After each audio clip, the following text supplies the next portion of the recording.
Back here on the East Coast, we have Washington, and there you see more gathering and filling up the mall. They're around the reflecting pool. They are expecting many thousands there as the One Nation rally has been underway for about 35 minutes or so. And in fact, the progressive groups are staging the rally just over a month before the midterm elections. It is meant to be a counter to the progressive movement. Now, among those taking part, civil rights and gay rights groups, churches, unions. Many are part of the Democratic Party base. But the focus of this rally cannot be underscored. There are 3 points: jobs, justice, and education. Joining me now to talk more about the progressive agenda and the perspective on today's rally, Jane Hamsher, founder and publisher of FireDogLake.com, a leading progressive blog. And Jane joins me right now. Hello to you, Jane. Good to see you. Hi, Alex. Good to see you, too. So what is your sense of what this rally really is in response to? Well, I think it's in response to the Glenn Beck rally, and I actually think they did a really good job of organizing the guests and the speakers. Where the Beck rally was celebrities and elite media figures, this rally presents ordinary people, small business owners, together with progressive leaders to show that this really is a populist message that they're carrying today. That what's good for America is good for the American people, too. So, Jane, 2008, 2 years ago, a lot of these folks supported President Obama and his campaign, and they're trying to rally support for folks that are going to vote. Is there any concern they would not support President Obama and the Democrats in the upcoming election? Well, I think people, of course, want to support Democrats in the upcoming election. But, the reason we have elections is that that's the time to ask your representative how they intend to act for the next 2 years.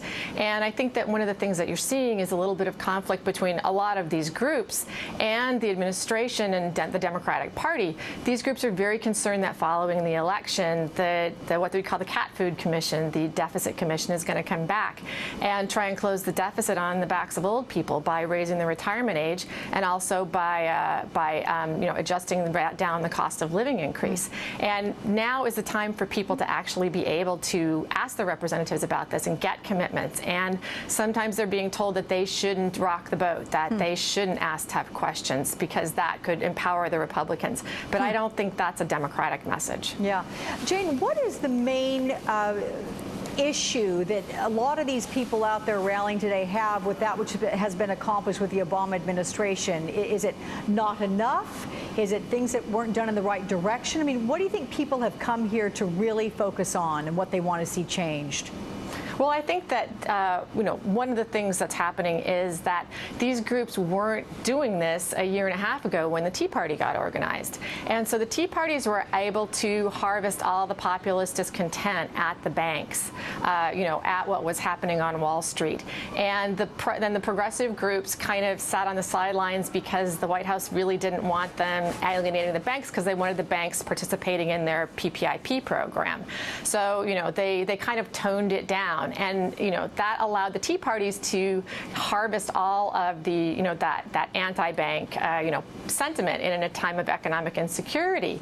And the Tea Party message is basically incoherent. They did a poll and they found that the majority of the people who are in the Tea Party favor Mitt Romney for president. Mitt Romney is the guy from Bain Capital. I mean, that just doesn't make any sense at all.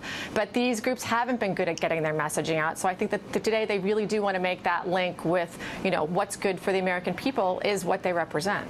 Jane, last question. Is there something specific that you want to see happen that you can see take effect tomorrow morning or Monday morning after the rally today? I would like to see President Obama, as the commander-in-chief, say that we are going to suspend discharges from the military under Don't Ask, Don't Tell until the Pentagon comes back with their study. If Congress isn't willing to move, that's something the president can do tomorrow. It's got 64% support among the American people, and it would really send a strong signal that the president really can and will come through on his promises when he has the ability to do so, and he does. Okay. FireDogLake.com's Jane Hamsher. Jane, thanks so much. Thanks.